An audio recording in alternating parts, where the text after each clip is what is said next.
Hello friends, welcome to my YouTube channel. कल हमने major theory की फ़र्स्ट क्लास की थी। आज हम इसकी सेकंड क्लास कंटिन्यू करेंगे। उस क्लास में हमने इसकी कुछ बेसिक्स डेफिनेशंस के बारे में जाना था, like Boolean ring, sigma ring, interval की लेंथ। अगर आपने वो वीडियो नहीं देखी है तो पहले जाके वो वीडियो देखिए ताकि आपको ये वीडियो अच्छे से समझ आए। अब इस वीडियो में हम उसके नेक्स्ट का पोर्शन स्टार्ट करेंगे। तो कल हमने जहाँ तक पढ़ा था वो था कि सेट फंक्शन क्या होता है और रियल वैल्यूड सेट फंक्शन क्या होता है। तो रियल वैल्यूड सेट फंक्शन हमने पढ़ा था, एक ऐसा फंक्शन जिसकी डोमेन सेट हो और जिसकी कोडोमेन रियल नंबर हो, उसको हम रियल वैल्यूड सेट फंक्शन बोलते हैं। और extended real valued set function क्या पढ़ा था? Extended real valued set function पढ़ा था ऐसा फंक्शन जिसकी डोमेन सेट हो और जिसकी कोडोमेन रियल वैल्यू साथ में इन्फिनिटी और माइनस इन्फिनिटी को भी इंक्लूड करें। तो अब हम पढ़ेंगे आगे अगली डेफिनेशन कि कोई भी जो सेट फंक्शन होता है उस सेट फंक्शन को हमने म्यू से रिप्रेजेंट किया है कि म्यू जो है वो सेट फंक्शन की नोटेशन है। तो कोई सेट फंक्शन जो कि डिफ़ाइन किस पे है, यानी कि इसकी डोमेन क्या है, क्लास ई ऑफ सेट्स, यानी कि ये ई उसकी नोटेशन है जिसके अंदर बहुत सारे सेट्स पड़े हुए हैं, या उसकी डोमेन है। तो कोई भी जो सेट फंक्शन है जो कि ई डोमेन के ऊपर डिफ़ाइन है वो किस किस टाइप की प्रॉपर्टीज़ को सेटिस्फाई कर सकता है और कब करता है। तो पहली जो प्रॉपर्टी आती है वो आती है एडिटिव, यानी कि हम किसी भी सेट फंक्शन को एडिटिव कब कहेंगे? If whenever A belongs to E, B belongs to E, A union B belongs to E and A intersection B is equal to 5, we have mu of A union B is equal to mu A plus mu B. मतलब अगर ई मेरे पास domain है और उसके मैं कोई भी दो सेट्स उठा रही हूँ और उन दोनों सेट की यूनियन भी अगर उसी सेट में है और वो दोनों सेट डिसजॉइंट हैं, यानी कि उनकी इंटरसेक्शन अगर 5 है, तो अगर मैं ए यूनियन बी पे जो ये फंक्शन लगाऊंगी म्यू, तो वो mu A plus mu B पे डिस्ट्रीब्यूट हो जाएगा। हम इसे इस तरीके से डायग्रामेटिकली समझ सकते हैं कि ई जो था वो कलेक्शन था जिसके अंदर डोमेन थी, उसके अंदर कोई सेट ए है कोई सेट बी है। अगर ए यूनियन बी भी इसमें हुआ तो, और अगर ए इंटरसेक्शन बी 5 हुआ तो ये प्रॉपर्टी होल्ड होगी क्या, कि इस ए की जो भी इमेज होगी म्यू ए, ये जो ए बी हैं ये सेट्स हैं, इस ए की जो इमेज होगी म्यू ए और ये इधर रियल नंबर आएंगे, बी की जो इमेज होगी म्यू बी और ए यूनियन बी की म्यू ए यूनियन बी। तो mu A union B mu A plus mu B के इक्वल होगी अगर A intersection B is equal to 5 हुआ। ये जो प्रॉपर्टी है ये प्रॉपर्टी एडिटिव प्रॉपर्टी कहलाती है। कोई भी सेट फंक्शन एडिटिव तब कहलाएगा। सेकेंड प्रॉपर्टी है finitely additive. If every finite disjoint class a1 a2 an of sets in E whose union is also in E, we have union. जो ये function है फंक्शनल फंक्शन, इसको हम mu से बोलते हैं। अगर हम ये यूनियन पे अप्लाई करें तो ये सब पे अलग अलग अप्लाई होकर उनका जो सम होता है उसके इक्वल होगा। मतलब एडिटिव के केस में तो हमने कोई भी दो सेट उठाए थे और उन दो सेट की यूनियन उसी सेट में थी, तो दो सेट के लिए ये प्रॉपर्टी थी। यहाँ पे दो की जगह अगर हम कुछ फाइनाइट कलेक्शन उठा लेते हैं सेट का और उन सब की यूनियन भी इसी सेट में हो और वो सब भी डिसजॉइंट हो, यहाँ लिखा है एवरी फाइनाइट डिसजॉइंट क्लास। आप कोई भी फाइनाइट सेट उठाइए पर वो डिसजॉइंट होने चाहिए, तब ये प्रॉपर्टी होल्ड होगी कि म्यू ऑफ यूनियन आई की value 1 to n A I. Means इसको हम इस तरीके से लिख सकते हैं, म्यू ऑफ यूनियन आई की वैल्यू 1 to ए आई। इसको हम अगर ओपन करें तो a1 union a2 union a3 union an, इसका मतलब यही होता है। तो अगर आप इन सब की यूनियन का, अगर ये यूनियन पे ये फंक्शन अप्लाई करना चाहते हो तो ये a1 पे a2 पे an पे सब पे अलग अलग ब्रेक होके और उनके जो सम होता है उसके इक्वल हो जाएगा। इसको हम इस तरीके से भी रिप्रेजेंट कर सकते हैं, म्यू ए आई की वैल्यू 1 to n। तो वही लिखा है कि अगर कोई भी सेट फंक्शन फाइनाइटली एडिटिव होता है तो वो इस प्रॉपर्टी को सेटिस्फाई करेगा कि mu of union A I mu of I के समेशन के इक्वल होगी। नेक्स्ट जो प्रॉपर्टी है वो काउंटेबल एडिटिव की है। काउंटेबल एडिटिव मीन्स आप कितने भी सेट, अभी हमने क्या उठाए थे, फाइनाइट सेट उठाए थे फाइनाइट एडिटिव के अंदर। काउंटेबल एडिटिव के अंदर आप कितने भी सेट्स उठा सकते हो, जो कि इनफाइनाइट सेट्स भी ले सकते हैं आप। तो यहाँ पे लिखा if for every disjoint sequence A N of sets in E, और ये भी डिसजॉइंट होने चाहिए, ये भी इसकी नेसेसरी कंडीशन है। और उनकी यूनियन भी उसी के अंदर मिलनी चाहिए। आप जो भी इनफाइनाइट सेट्स उठाओगे उनकी यूनियन भी उसी के अंदर मिलनी चाहिए, तब उनकी यूनियन पे जो अगर हम ये फंक्शन अप्लाई करेंगे तो वो सम के इक्वल हो जाएगा। यहाँ पे हम इनफाइनाइट तक ले लेते हैं, इसमें हम फाइनाइट तक लेते हैं, और एडिटिव में हम 2 एलिमेंट्स तक लेते हैं। ये इन तीनों में डिफरेंस है। अच्छा, काउंटेबली एडिटिव मतलब क्या होता है?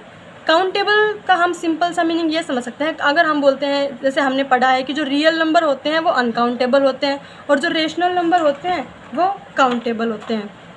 रेशनल नंबर, रियल नंबर हमेशा अनकाउंटेबल होते हैं, और जो हम नेचुरल नंबर पढ़ते हैं वो भी काउंटेबल होते हैं। तो ये काउंटेबल का मतलब ये नहीं है कि हम इन नंबर्स को, नेचुरल नंबर्स को हम काउंट कर सकते हैं और रियल नंबर्स को हम काउंट नहीं कर सकते। यहाँ पे काउंटेबल और अनकाउंटेबल का सिंपल सा मीनिंग ये होता है कि अगर आपको ये पता हो कि इस नंबर के बाद नेक्स्ट नंबर क्या आएगा तो वो नंबर काउंटेबल होंगे, और जहाँ पे आपको ना पता हो कि इसके बाद नेक्स्ट नंबर क्या आएगा तो आप उसे अनकाउंटेबल कहेंगे। नेचुरल नंबर लिखेंगे अगर हमें पता है 1 के बाद 2 आएगा, 2 के बाद 3, 3 के बाद 4, 4 के बाद 5, हमें पता है, हमें हर नंबर के बाद अगली टर्म पता है कि क्या होगी। हमें ये नहीं पता कि ये नंबर कहाँ तक जाएंगे, पर हमें ये पता है, हमें जो भी कोई एक नंबर देगा 1 करोड़, तो हमें ये पता है कि उससे अगला 1 करोड़ 1 होगा। तो इसलिए नेचुरल नंबर काउंटेबल होते हैं, हमें अगला नंबर पता है। बट रियल नंबर में क्या आप बता सकते हैं कि 1.1 के बाद नेक्स्ट नंबर क्या आएगा? मैं अगर लिखूं कि 1.101 ये इससे नेक्स्ट नंबर है, तो कोई ये भी बोल सकता है 1.1001, ये भी ये जो नंबर है, ये नंबर इससे भी बड़ा नंबर है। ये जो नंबर, अगर मैं ये लिख दूँ 1.10000000 मतलब कितनी भी मैं ज़ीरो लगा दूँ और फिर 1 लिख दूँ, तो ये नंबर तो और भी छोटा हो गया इससे, ये नंबर इससे छोटा है। तो मुझे सबसे छोटा नंबर पता ही नहीं जो 1.1 के बाद आएगा। हम कितनी भी ज़ीरो इसमें लगाते जाएं और फिर कहेंगे कि ये नंबर 1.1 के बाद आएगा, तो नहीं, और भी ज़ीरो ऐड कर दें, और फिर ज़ीरो ही क्यों, अगर आप फिर ये ऐड करने के बाद, बहुत सारे ज़ीरो लगाने के बाद एक 1 लगाते हो, फिर उसके बाद आप दोबारा से 0 लगाना स्टार्ट कर देते हो, फिर 1 लगाते हो, तो हम रियल नंबर में ये नहीं बता सकते कि किस नंबर के बाद कौन सा नंबर आएगा। तो इसलिए रियल नंबर अनकाउंटेबल होते हैं और नेचुरल नंबर्स काउंटेबल होते हैं। तो यहाँ तो हम क्या ले रहे हैं, कलेक्शंस ऑफ सेट ले रहे हैं, ए आई, और साथ में ये भी लिख देते हैं कि आई जो है, अब ए आई का क्या मतलब है, आई यहाँ पे नेचुरल नंबर से बिलोंग करते हैं। तो हमें पता है ना, पहला सेट A1 है, दूसरा सेट A2 है, तीसरा सेट A3 है, और हमें पता चलता रहेगा 1 2 3, क्योंकि हमें नेचुरल नंबर्स का पता है कि अगला नंबर क्या है, तो हमें सेट्स का भी पता होगा अगला सेट क्या आएगा। तो इसलिए ये लोग इनफाइनाइट सेट्स उठाते हैं, बट उसको काउंटेबल सेट्स बोलते हैं कि हमने काउंटेबल कलेक्शन उठाई। काउंटेबल मतलब हमें पता है नेक्स्ट सेट क्या है, और इनफाइनाइट सेट लिए हैं। तो ये काउंटेबल एडिटिव की प्रॉपर्टी थी। हमने जो तीनों डेफिनेशन पढ़ी है, इनको हम एक बार दोबारा से देख लेते हैं कि एडिटिव में हमने पढ़ा कि कोई भी 2 सेट उठाएं, उन दोनों सेट की यूनियन भी अगर उसी सेट में हो और वो दोनों सेट डिसजॉइंट हो, तो उनका जो म्यू ऑफ ए यूनियन भी होगा दोनों पे अलग अलग हो जाएगा। फाइनाइटली एडिटिव में क्या पढ़ा कि अगर आप फाइनाइट उठाएंगे तो भी वो इस प्रॉपर्टी को सेटिस्फाई करेगा, और काउंटेबल एडिटिव में हमने पढ़ा कि आपने इनफाइनाइट उठाए और वो भी डिसजॉइंट उठाए तो वो भी इस प्रॉपर्टी को सेटिस्फाई करेगा। अब नेक्स्ट है सब एडिटिविटी। सब एडिटिविटी और एडिटिविटी में ये डिफरेंस है कि अगर आपने कोई भी 2 उठाए तो उन दोनों की जो यूनियन है वो भी ई के अंदर होगी, लेकिन इंटरसेक्शन के बारे में कुछ नहीं बताया कि इंटरसेक्शन कैसा होगा। और अगर इंटरसेक्शन के बारे में कुछ नहीं बताए तो जो इसका म्यू फंक्शन होगा वो दोनों पे इक्वलिटी में ब्रेक नहीं होगा, यहाँ पे लेस देन इक्वल टू आ जाएगा। अगर हमें ये नहीं पता चले कि ये दोनों डिसजॉइंट है या नहीं, जो इनकी इंटरसेक्शन है उसके बारे में ना पता चले, तो यहाँ पे लेस देन इक्वल टू आएगा। अब ये सब मतलब एडिटिविटी के आगे सिर्फ सब लग गया अगर हमें डिसजॉइंट का ना पता हो। फाइनाइटली सब एडिटिविटी, तो वहाँ पे क्या पढ़ा था हमने, फाइनाइटली एडिटिविटी यानी कुछ फाइनाइट एलिमेंट हो। तो यहाँ भी वही है, कुछ फाइनाइट एलिमेंट हैं, उनकी यूनियन तो उसी सेट में है, पर यहाँ पे भी हमें इंटरसेक्शन के बारे में नहीं पता कि इंटरसेक्शन उनकी डिसजॉइंट है या नहीं।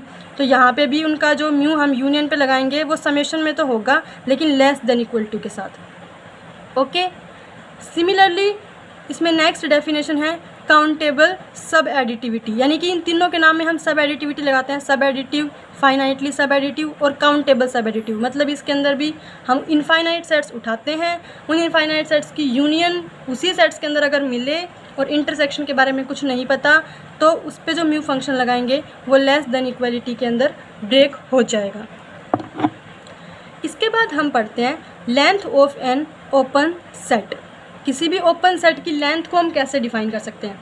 हमने पिछले लेक्चर में देखा था कि अगर कोई भी ओपन इंटरवल हो तो उसकी लेंथ को हम कैसे बताते हैं। अगर मेरे पास ए बी कोई भी ओपन इंटरवल है तो इसकी लेंथ मैं बी माइनस ए से निकालती हूँ। अगर कोई भी क्लोज्ड इंटरवल हो तो उसकी लेंथ भी जो इनकी बाउंड्री वैल्यूज़ होती है ना, उन दोनों का सब्ट्रैक्ट करके निकालते हैं। तो यहाँ पे आप पूछा है अगर ओपन सेट की लेंथ निकालनी हो तो वैसे जो रियल नंबर तब होते हैं ना, तो रियल नंबर में ओपन सेट ओपन इंटरवल्स ही होते हैं, बट इन्होंने लिख दिया कि open set, in general open set बोलते हैं। तो अगर ओपन सेट की लेंथ निकालनी हो तो हमारे पास रियल एनालिसिस के अंदर एक थ्योरम होती है कि हम किसी भी ओपन सेट को डिसजॉइंट ओपन इंटरवल्स की यूनियन में एक्सप्रेस कर सकते हैं। मतलब जी अगर मेरे पास कोई भी एक ओपन सेट है तो इस जी सेट को मैं यूनियन में लिख सकती हूँ आई एन। ये एन जो है ये नेचुरल नंबर से आप ले सकते हैं, मतलब countable union of disjoint open intervals की यूनियन में मैं इसको लिख सकती हूँ। ये जो आई एन है ये सारे के सारे ओपन हैं और डिसजॉइंट है, मतलब अगर आपने कोई भी दो डिस्टिंक्ट उठाए इसके I1 और I2 तो इनकी इंटरसेक्शन हमेशा फाई आएगी। कोई भी अगर आप इसके कोई भी दो एलिमेंट उठाओगे ना तो उनकी इंटरसेक्शन फाई आएगी। तो रियल एनालिसिस में ये एक थ्योरम है कि किसी भी ओपन सेट को आप union of disjoint open intervals की फॉर्म में एक्सप्रेस कर सकते हैं। तो अब अगर हमें इस ओपन सेट जी की लेंथ निकालनी है तो हम कैसे निकालेंगे। ये जितने भी ओपन इंटरवल है ना, यहाँ पे I1 union I2 union I3, यहाँ तक भी आप लें, ये जितने भी ओपन इंटरवल्स हैं आप इन सब की लेंथ निकालो। मतलब ऐसा हो सकता है कि ये कुछ टर्म्स बाद टर्मिनेट हो जाएं, IN तक हमने कुछ एलिमेंट्स लिख दिए और इनकी यूनियन में हमने इसको रिप्रेजेंट कर दिया। तो अगर आपको इसकी लेंथ निकालनी है इस जी की तो आप इन सब की निकालो, I1 की लेंथ, I2 की लेंथ, I3 की लेंथ और इन सब की लेंथ का सम कर दो। समेशन ऑफ लेंथ ऑफ आई से रिप्रेजेंट कर दिया मैंने इसको, यानी इन सब की लेंथ का सम निकाल देंगे तो वो एक ओपन सेट की लेंथ निकल के आ जाएगी। तो वहीं यहाँ पे इन्होंने लिखा है कि जी अगर कोई भी ओपन सेट है आर में यानी रियल नंबर में, then G can be written as a countable union of mutually disjoint open intervals I N. हम उसको डिसजॉइंट ओपन इंटरवल्स की यूनियन में एक्सप्रेस कर सकते हैं। So far as order is considered, मतलब ऑर्डर कंसिडर्ड है, मतलब I1 I2 I3 आप उनको किसी भी फॉर्म में लिख लीजिए, चाहे I2 पहले लिख दीजिए I1 पहले लिख दीजिए, उनकी यूनियन में हम उसको रिप्रेजेंट कर सकते हैं और वो डिसजॉइंट होते हैं। तो ये उन्होंने बता दिया G is equal to union of IN with IM intersection IN is equal to phi, यानी कि ये सब के सब डिसजॉइंट हैं। तो जो लेंथ होगी वो डिफाइन होगी लेंथ सारे IN की और उन सब का सम। ये हो गया लेंथ किसी भी ओपन सेट की अगर आपको निकालनी हो वो। अब जो इसकी सबसे पहली डेफिनेशन है मेजर थ्योरी की कि मेजर क्या होता है, व्हाट इज़ मेजर। तो सबसे पहली चीज़ तो मेजर एक सेट फंक्शन होता है। सेट फंक्शन हमने पढ़ा था, तो मेजर एक सेट फंक्शन ही होता है। मेजर एक सेट फंक्शन होता है, उसके साथ वो कुछ प्रॉपर्टीज़ और सेटिस्फाई करे। लाइक म्यू, हमने इसका नाम दे दिया कि म्यू कोई भी सेट फंक्शन है। तो इस सेट फंक्शन को हम मेजर कब कहेंगे, तो इसको हम मेजर तब कहेंगे जब पहली चीज़ तो इस सेट फंक्शन की जो डोमेन है, हमने पढ़ा है कि सेट फंक्शन की जो डोमेन होती है वो हमेशा सेट्स होती हैं। हमने डोमेन ई मान ली और उसकी कोडोमेन हमेशा रियल नंबर होती है और ये फंक्शन डिफाइन कर दिया। ये तो होता है सेट फंक्शन। अब अगर इस रियल नंबर के अंदर मैं इन्फिनिटी और माइनस इन्फिनिटी भी डाल दूँ तो हमने कल पढ़ा था कि इसको हम extended real valued set function बोलते हैं, extended real valued set function.